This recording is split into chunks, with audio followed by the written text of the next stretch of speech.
आज हम लोग इलेक्शन का जो प्रोसेस है राज्यसभा का उसके बारे में बात करेंगे। राज्यसभा का जो इलेक्शन होता है वो लोकसभा का जो इलेक्शन होता है उससे थोड़ा सा अलग होता है। राज्यसभा में जो होता है चुनाव जो किया जाता है वो एमएलए के जरिए किया जाता है, यानी कि राज्यसभा में जो मेंबर होते हैं वो चुने जाते हैं आपके एमएलए के जरिए। लेकिन अगर हम लोग लोकसभा को देखते हैं तो वहाँ पे आपको मालूम है कि जो वहाँ पे जो रुकन होता है पार्लियामेंट का वो चुना जाता है हमारे जरिए। हम जाते हैं और वोट देते हैं और हमारे जरिए फिर क्या होता है, उनका चुनाव होता है। लेकिन राज्यसभा में एमएलए क्या करते हैं, उसको चुनते हैं। किसको? राज्यसभा का जो रुकन है, मेंबर ऑफ पार्लियामेंट है, उसको चुनते हैं। ठीक है, चलिए आज हम लोग प्रोसेस के बारे में देखेंगे कि राज्यसभा का चुनाव का जो प्रोसेस क्या है, किस तरह से राज्यसभा में जो मेंबर ऑफ पार्लियामेंट है उनको चुना जाता है।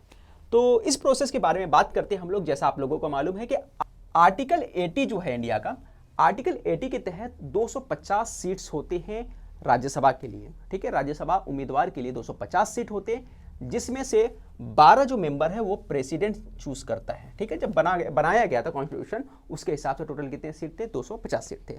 लेकिन एट प्रेजेंट की बात कर लूं, आज की बात करूं तो प्रेजेंट टाइम के अंदर अगर हम लोग क्लियर करें तो टोटल कितने सीट है? 245 जो होते हैं सीट के लिए चुनाव होता है। 5 सीट जो है वो रखा गया है। किसके लिए रखा गया है? पीओके और अक्साई चीन का जो इलाका है उसके हिसाब से 5 सीट को हमेशा खाली रखा जाता है। ठीक है, अब 245 में से 12 सीट जो होता है वो 12 सीट का चुनाव जो होता है प्रेसिडेंट करता है ना। 12 सीट का जो चुनाव वो प्रेसिडेंट करता है, यानी वो 12 सीट पे जो कैंडिडेट चुने जाते हैं वो प्रेसिडेंट के जरिए चुने जाते हैं। इसके अंदर जो होता है कोई बंदा लिटरेचर से आता है, कोई साइंस से आता है, कोई आर्ट, और किसी का कारनामा जो होता है सोशल सर्विस के अंदर होता है। यानी कोई फर्द अगर सोशल सर्विस में बहुत बेहतर है, आर्ट्स में बहुत बेहतर है, या उसने कोई कारनामा अंजाम दिया है लिटरेचर के अंदर, कोई बहुत बेहतर काम किया है, तो इन लोगों को चुना जाता है। ठीक है, किसके अंदर? ये 12 जो मेंबर है यहीं से चुने जाते हैं। कहां से चुने जाते हैं? इस लाइन से, लिटरेचर, साइंस, आर्ट या सोशल सर्विस के जरिए। ठीक है, आगे बात करते हैं टेन्योर की, यानी जो म्याद होता है, जो टाइम होता है, कितने टाइम के लिए एक मेंबर बनता है। तो टोटल 6 साल के लिए एक मेंबर होता है। कितने साल के लिए? 6 साल। और हर 2 साल में इलेक्शन होता है, और 2 साल में इलेक्शन होने से क्या होता है, 1/3 मेंबर रिटायर होते हैं और 1/3 चुन के आते हैं। यानी अगर 6 मेंबर हैं मान के चलो तो 1/3 रिटायर हो जाएंगे, यानी 2 रिटायर हो जाएंगे, 4 मगर रहेंगे, और 2 के लिए क्या होगा? इलेक्शन होगा। मिसाल के तौर पे मैंने इससे समझाया आपको। अब आगे देख लेते हैं based on population. Based on population का मतलब होता है किसी भी स्टेट के अंदर अगर हम लोग बात कर लेते हैं, बिहार में चले जाओ, यूपी में चले जाओ, महाराष्ट्र में चले जाओ, तो वहां का जो राज्यसभा का सीट होता है वो उसके पॉपुलेशन के ऊपर होता है। जैसे यहां पे अगर हम लोग देखें, हम लोग अगर उत्तर प्रदेश की बात करें तो उत्तर प्रदेश में जो सीट है टोटल 31 सीट है राज्यसभा के, उसके आबादी के एतबार से, यानी सबसे ज्यादा आबादी है तो सबसे ज्यादा राज्यसभा का जो सीट होगा कहां पे होगा? उत्तर प्रदेश के अंदर होगा। फिर अगर हम लोग बात करते हैं गोवा के अंदर, तो गोवा में कितना सीट है? गोवा में सिर्फ 1 सीट है। तो ये बातें आपको समझ में आ गई होंगी। आगे कुछ चीजें और देखते हैं हम लोग। जैसे ये पूरा का पूरा आपको राज्यसभा का जो अलग अलग स्टेट के अंदर सीट एलोकेट किया गया वो है। राज्यसभा का जो बॉडी होता है परमानेंट बॉडी होता है। परमानेंट बॉडी से मतलब क्या होता है? वो कभी डिसॉल्व नहीं होता। लोकसभा का कभी भी इलेक्शन से पहले, जब भी लोकसभा का इलेक्शन होता है उससे पहले लोकसभा की बॉडी पूरी तरह से डिसॉल्व हो जाती है। लेकिन राज्यसभा डिसॉल्व नहीं होता है, क्योंकि 2-2 साल में क्या होता है, उसका इलेक्शन होते रहता है। और किसके लिए होता है? सिर्फ 1/3 के लिए होता है। और एक मेंबर का जो म्याद होता है, जो उसका टेन्योर होता है, वो कितने साल के लिए होता है? 6 साल के लिए होता है। एक बार चुनाव हो गया तो 6 साल के लिए होता है। वहीं लोकसभा में कितने साल के लिए होता है? 5 साल के लिए होता है। ये आपको पता होगा। चेयरपर्सन, जो इसका चेयरपर्सन कौन होता है? इंडिया का जो वाइस प्रेसिडेंट है ना, इंडिया का जो वाइस प्रेसिडेंट है वो इसका चेयरपर्सन होता है। आज जो है धनखड़ साहब जो है इसके जो चेयरपर्सन है। ठीक है, और इसी के कंट्रोल में जो होता है अपर हाउस भी होता है। अच्छा, एक बात और भी मैंने बताना भूल गया आपको कि हिंदुस्तान का जो पार्लियामेंट्री सिस्टम है वो इंग्लैंड के पार्लियामेंट्री सिस्टम से लिया गया है। वहां पर जो अपर हाउस है उसको हाउस ऑफ लॉर्ड्स बोला जाता है, लोअर हाउस है उसको हाउस ऑफ कॉमन बोला जाता है।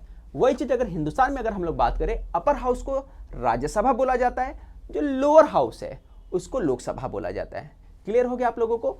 चलिए कुछ पॉइंट्स और भी देख लेते हैं, जैसा कि काउंटिंग ऑफ वोट्स। वोट्स का काउंटिंग किस तरह किया जाता है उसको हम समझने की कोशिश करते हैं।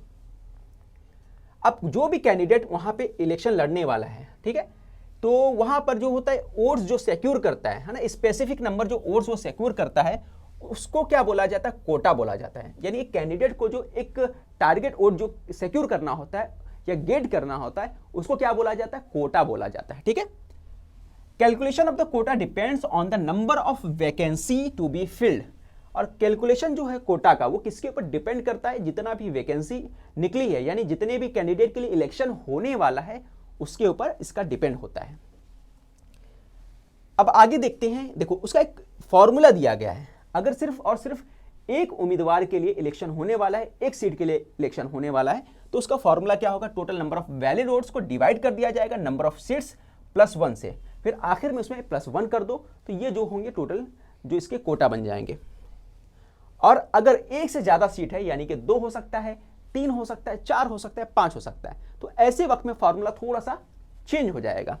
अब यहां पर क्या होगा, total number of valid votes को हम लोग मल्टीप्लाई कर देंगे 100 के, और बाकी जो जैसा फॉर्मूला ऊपर था वैसे रहेगा, और लास्ट में क्या करना पड़ेगा, 100 से डिवाइड करना पड़ेगा। इसको हम लोग एक काम करते हैं, एक एग्जाम्पल से समझते हैं। मान के चलिए टोटल कितने 200 एमएलए हैं, किसी स्टेट में इलेक्शन हो रहा है और वहां पे कितने एमएलए हैं, 200 एमएलए हैं, और 200 एमएलए में से 3 सीट के लिए इलेक्शन हो रहा है, 3 राज्यसभा सीट के लिए क्या हो रहा है, इलेक्शन हो रहा है। अब विनर को जो कोटा कितना लेना है वो देखते हैं हम लोग। तो आप क्या करोगे, फॉर्मूले के हिसाब से 200 को आप क्या करोगे, मल्टीप्लाई कर दोगे 100 से।